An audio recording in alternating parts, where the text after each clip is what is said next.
ব্যাপার, এখানে এত মানুষের ভিড়! গিয়ে দেখি তো কি হয়েছে। আরে সত্যি একটা বিশাল কাণ্ড ঘটে গেছে।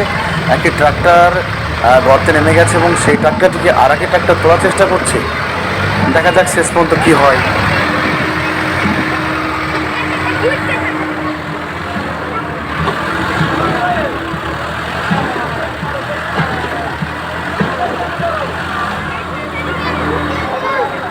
আপনারা দেখতে পাচ্ছেন যে একটি ট্রাক্টর এই বৃষ্টিতে লিটল ফ্লাওয়ার পাবলিক একাডেমি স্কুলের সামনে একটি গর্ত আছে, সেখানে ইট ছিল, সেই ইট তুলতে গিয়ে ট্রাক্টরটি গর্তে নেমে যায় এবং সেই কাদায় পুঁতে যায় এবং হাজার চেষ্টা, দেখতে পাচ্ছেন কত কাদা, এবং হাজার চেষ্টা করেও সেই গাড়িটি তোলা যাচ্ছে না।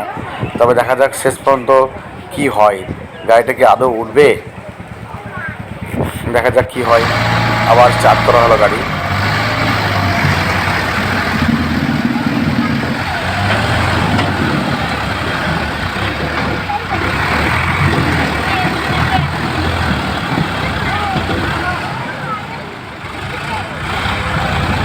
আবারও পুরোদমে চেষ্টা চলছে, দেখা যাক কী হয়। তবে সামনের গাড়িটি এত পরিমাণ ঘুরছে, চাকা দেখো জায়গাটা খুঁড়ে গর্ত হয়ে গেল, কিন্তু গাড়ি উঠছে না। কি মুশকিল!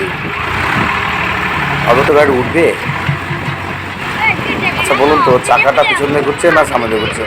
আপনি কিছু বুঝতেই পারছি না। বহু চেষ্টার ফলেও গাড়িটি উঠল না এবং শেষ পর্যন্ত গাড়ি ড্রাইভাররা নিচে নেমে এসে তারা ভাবনা চিন্তা করছে কি করা যায়।